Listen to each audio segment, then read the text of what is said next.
All right, so you're on this journey to homeschooling and you just started, right? Let me help you fast forward in the game, like skip a few steps. These are 5 things that you need to make your homeschooling journey easier, okay? So, number one, you need to find your tribe. Um, I don't know how easy or hard that may be for you, depending on where you are. The homeschooling communities, see, and they're going to differ by like your neighborhood or your community, right? But you got to find your tribe. I've been doing this for, I don't know, several years now, and I just found mine. Ooh, and it makes it so much easier. Before, I was just kind of like dreading, and it was crazy. It was crazy in these homeschool streets. But once I found people that thought like I did, who looked like I did, who talk like I do, who plan like I do, and who are excited to homeschool like I do, they believe like I do, man, it's like fun. It's like the kids get to have fun learning, and I get to have fun teaching and socializing. Oh my gosh, listen. So if you want to do this and you want to make this enjoyable for both you and your kids, find you a tribe. Go on Facebook. Shout out to Best Start Homeschool Group, right? Especially if you're in the Humble, Atascocita area. But there are so many Facebook groups everywhere, right? So you find you one and peek in there and browse and see how they live in and see if it's something that works for you. There are homeschool conferences. There are play groups. There are people that meet in person, people that meet virtually. Like it's so many different ways to find some support, right? Go to your local churches, might have some homeschool groups and communities. So yeah, find your tribe. The second thing that you need to do is understand your why, right? And I talked about this in another video, but if you understand your why, then when it gets tough and when the things get going for you, when the stuff hit the road, you're going to be all right because you'll have something to hold on to. Like, for instance, for me, my why was, I got a couple of them.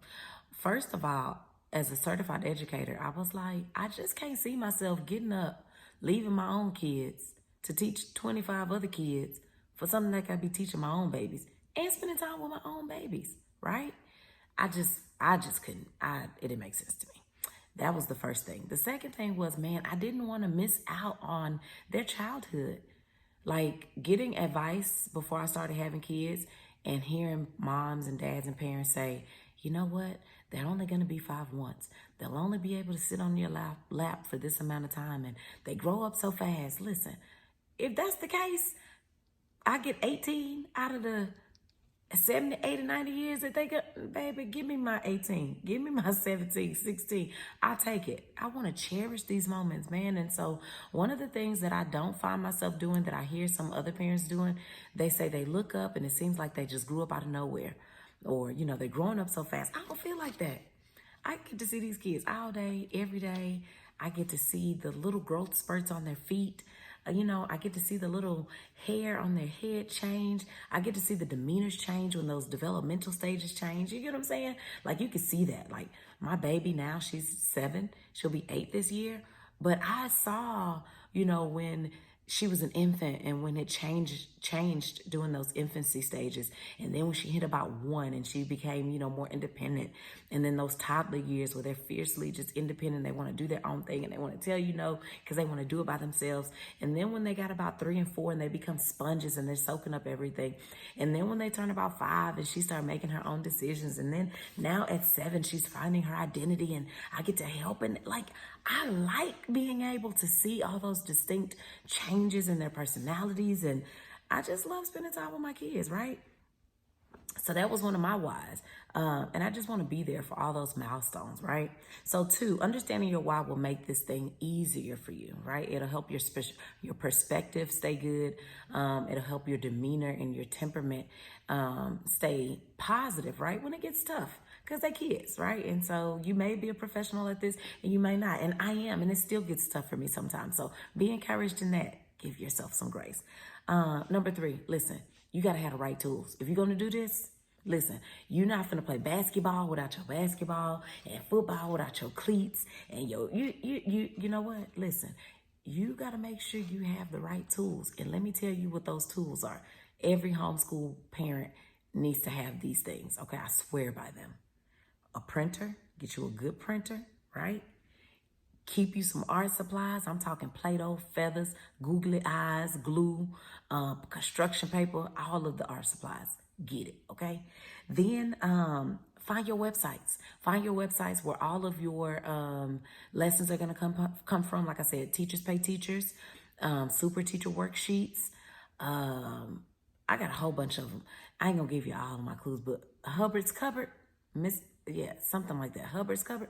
I got a whole bunch of them, y'all. Education.com. You have to subscribe to them. They only give you like a certain amount of free downloads per month. ABC Mouse. I love ABC Mouse. What else I got? PBS Kids. Love PBS Kids. Danny Go. Some of your YouTube, resources. All that. Find those things, okay? And just work the Miss Monica. Yes to Miss Monica. Okay, I ain't gonna say that. But anyway, you need to get your technology, right? Whether that's a library card. No, you need to get a library card, but you need to get your laptop or your tablet or whatever it is that your kids will be doing technology on if you decide to do that, right? We use a combination of laptops, tablets, and TVs, okay? Library card, I just mentioned that, but wherever you are, go to your public library. Trust me on this. It is a hidden gem. Besides checking out your books that you will do for your read alouds and, all of the things that you're doing, they have story times there. Some libraries are really homeschool friendly, so they put so they put on all of these different programs that you can access during the day. Then they be giving out like free stuff, like free museum tickets and free baseball tickets. And baby, it is a gem. You hear me? So run, don't walk to your local library, okay? And get your library card. And then the last thing you need to have is a laminator, right? Once you have all those things, baby, homeschool is going to be a breeze for you.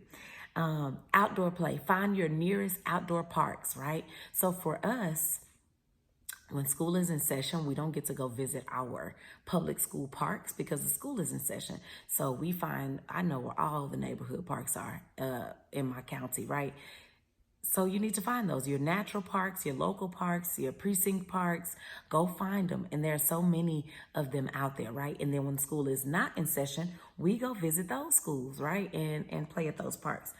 Make sure you find somewhere to go play outside, whether you make your backyard an oasis or haven for your kids.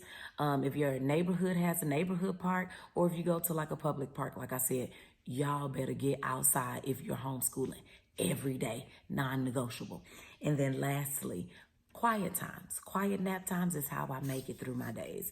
Some kids get to a certain age to where they don't want to sleep anymore, and that's okay. They don't have to go to sleep, but you will be quiet. So in our household, from 12 to 2, non-negotiable. You're going to read a book, do a silent activity, but it's the culture and the nature of our house, and it's the time that mommy gets to prepare lunch. I just have a quiet moment because if anybody's around kids all day, baby, kids can talk, they loud, they bang, bang, bang, bang, bang, right? And it's such a joyous noise, right?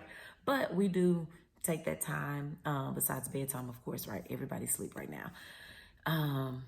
But yeah, so those are the things that I say that you would need to have a successful homeschool journey to help you get started. It's going to make life so much easier for you. It's just a little bit of wisdom that I've kind of just drawn from my experience and talking with other homeschool moms. So I hope you guys enjoyed that. If this information is helpful for you, you can drop some comments, ask some questions below, like and subscribe, and I'll see you guys next week.